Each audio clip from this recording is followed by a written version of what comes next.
that's not working. Hit it with this.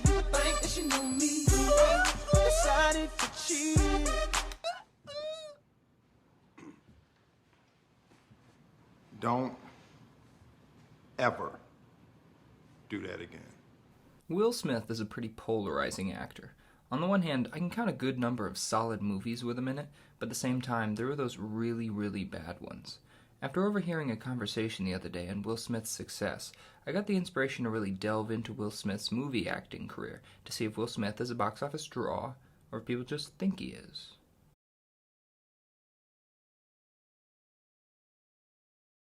Will Smith's movie acting career didn't really take off in regards to commercial success until 1995. Before then, he acted in two films, the former being titled Where the Day Takes You and the latter being 6 Degrees of Separation. Both were limited releases and had Will acting in side character roles, although he does play a key character in 6 Degrees of Separation. Still, they were not big Hollywood commercial hits. Where the Day Takes You only made $390,000 worldwide, and 6 Degrees of Separation made $6 million, both failing to exceed their budgets. On top of this, these films didn't have staying power, as they're just not referenced nowadays at all. Therefore, I would definitely not grade these two films as hits.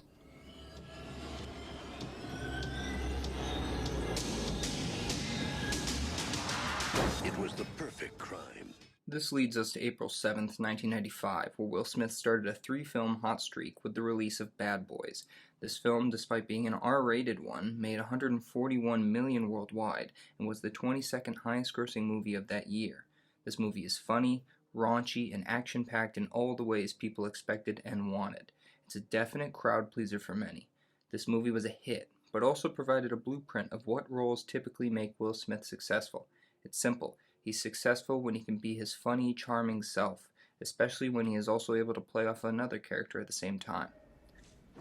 Going, yes, little off. I haven't killed anybody yet today, Captain.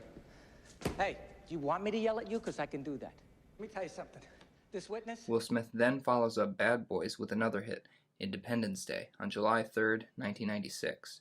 Will plays one of the two leading roles in this America vs. Aliens blockbuster. The box office numbers are just incredible, reaching $817 million.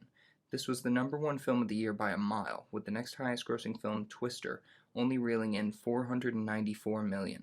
Also, I wouldn't say Oscar wins equals box office hits, but this film did win an Oscar for Best Special Effects, and an Oscar never hurts your film's legacy.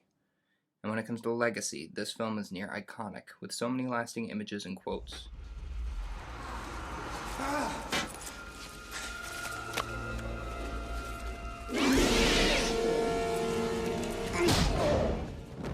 Welcome to Earth. He does it all the time. Let the men work.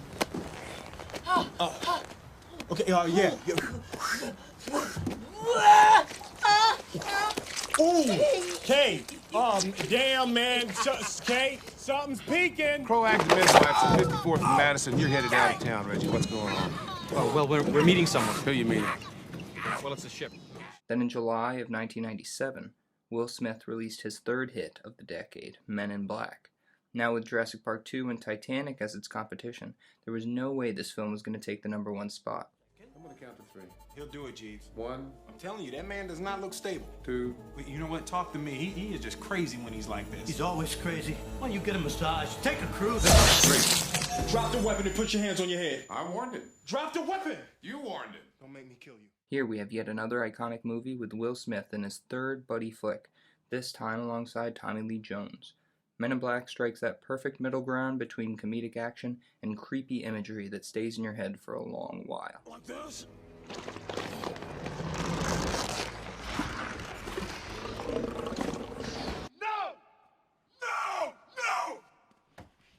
But in 1998, Will Smith firmly lost his edge, and it took him a good while to find it again.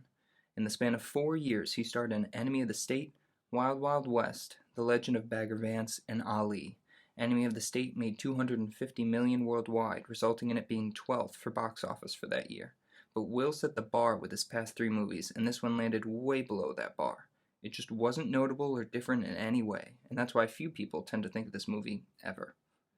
Wild Wild West is remembered by many, not because it was any good, but because it was ludicrous.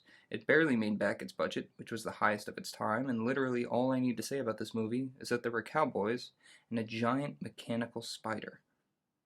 The Legend of Bagger Vance was one of Robert Redford's artistic babies that should have been a limited release and instead went wide, and only made back $39 million worldwide on its $80 million budget. I've never personally seen this movie, but most likely neither of you. Ali was something new from Will Smith, as it was a biopic. Its problem was that it came out before biopics really hit their peak around the late 2010s.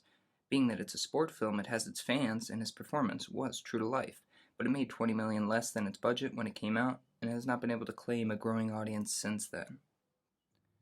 2002 is where things can start to get opinionated because it saw Will Smith take on his first sequel role in Men in Black 2. Did this movie make money? Yes, it was number 5 for the year behind Lord of the Rings, Harry Potter, Spider-Man, and Star Wars. Let's just say 5th was the best it could have hoped for that year.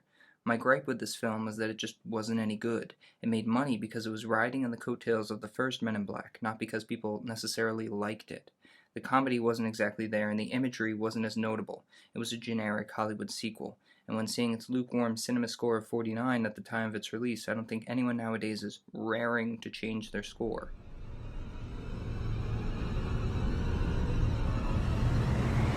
Despite Men in Black 2's criticisms, it didn't stop Will Smith from returning to yet another franchise in Bad Boys 2 the very next year. Bad Boys 2 was able to do what Men in Black 2 wasn't, and that was build upon what came before to make an even more notable piece. It did what the Fast and Furious movies did and delivered what people came to see: comedy and action. The jokes and the set pieces were present, and they were just as memorable for its target audience as the first entry. Plus, it made a good chunk of change, thus giving Will Smith his first hit of the 2000s.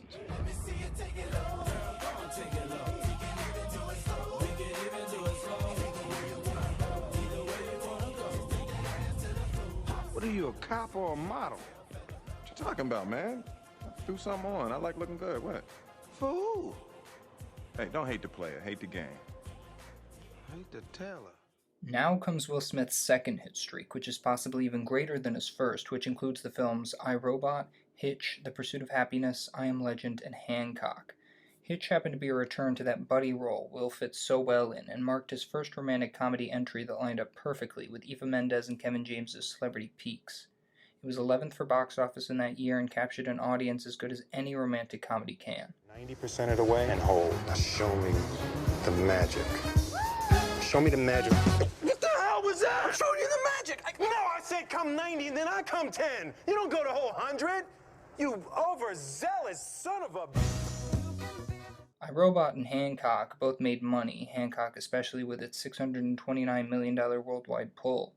I, Robot saw Will Smith taking a more dry humor role in a sci-fi murder mystery action comedy.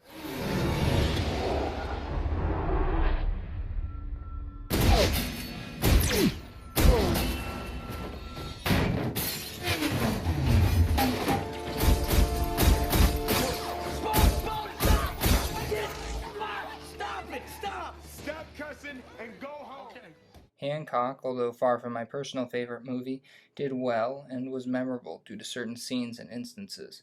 It also benefited from being a new type of superhero before that whole genre became completely oversaturated. This is Walter, the gray whale. Everybody remembers him, stuck on the beach, north of Zuma. Along comes Hancock. Hancock!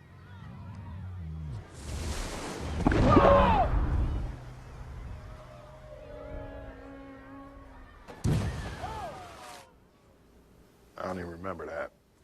Yeah. Greenpeace does. Walter does. I Am Legend was an interesting one because there was very little in regards to comedy.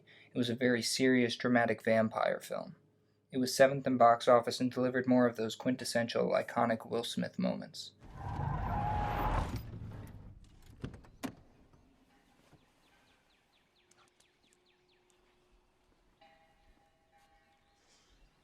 What the hell are you doing out here, Fred? What the hell are you... No! No! No! No! What the hell are you doing out here, Fred? How did you get out here? Fred, if you're real, you better tell me right now. If tell me right now! Then there's The Pursuit of Happiness, a film that of the bunch is just perplexing. It wasn't funny, it didn't have action, it was a pure father-son true story drama. But he was magnificent here, acting alongside his son. His performance was memorable and believable. With this film, we were able to see Will Smith achieve hit status on his acting alone.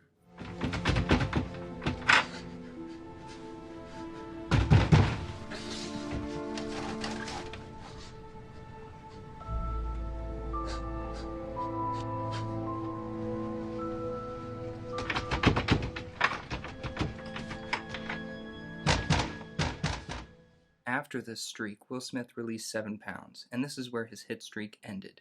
5 years of solid films is nothing to look down on, but this film was just too sappy.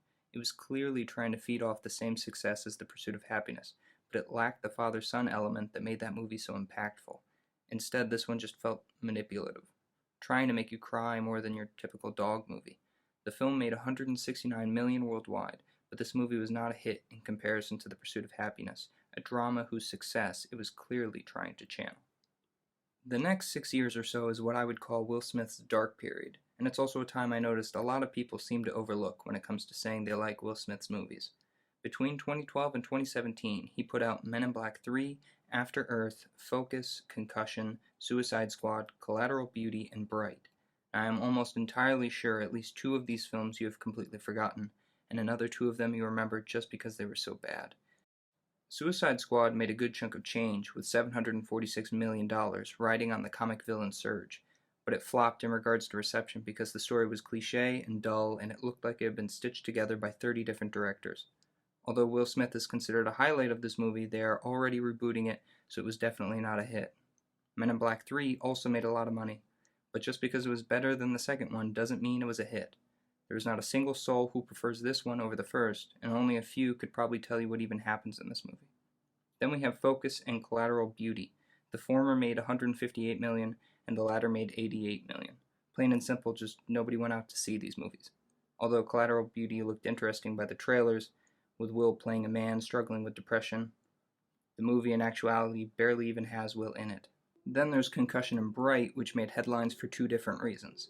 Concussion because it was Hollywood versus football, and Bright because it was one of Netflix's first forays into blockbuster territory. The buzz surrounding the movie of Concussion against the NFL probably got more attention than the actual movie, and in the end this Oscar buzz movie won very few awards to merit it becoming a hit.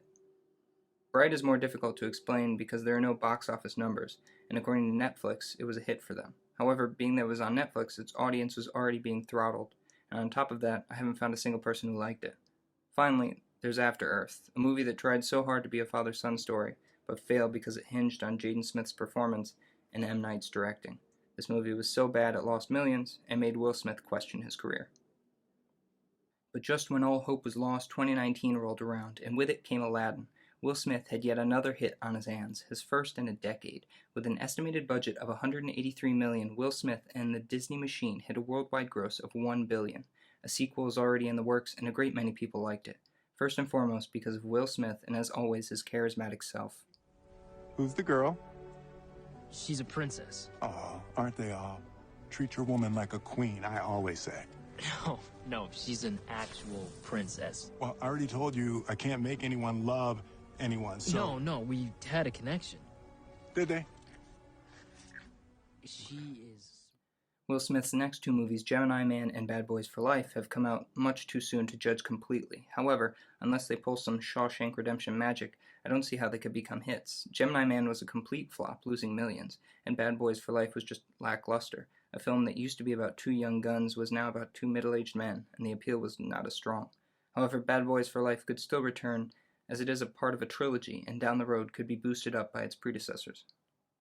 Altogether, Will has had 3 whole decades making Hollywood movies, and to show for it, he has 10 hit movies. He clearly has shown he can draw an audience, but I think he has also shown he can turn an audience off. There was and is no one like peak Will Smith of the late 90s and late 2000s, because his acting matched those eras perfectly. A little over the top, but not to the point of cheese or camp. I think Will Smith has made good, iconic movies, but at 10 hits, he isn't a box office star, because he hasn't shown he can maintain box office dominance throughout his career. Being a box office star doesn't mean you need to be able to act in any genre, but it means that your movies will always draw in a crowd, and as of late, Will Smith's films haven't been able to do that. One reason could be due to the fact that Will Smith seems to be a relational actor. He needs to act alongside others in order to put forth a believable and enjoyable character. Within films where he's alone or playing a more solitary figure, like in Collateral Beauty, things tend to pan out poorly. But I also have to wonder if maybe his range is decade-specific. Can Will Smith bring that iconic 90s, 2000s energy in the 2020s and be successful? I guess only Will Smith can answer that. Of the best, sir.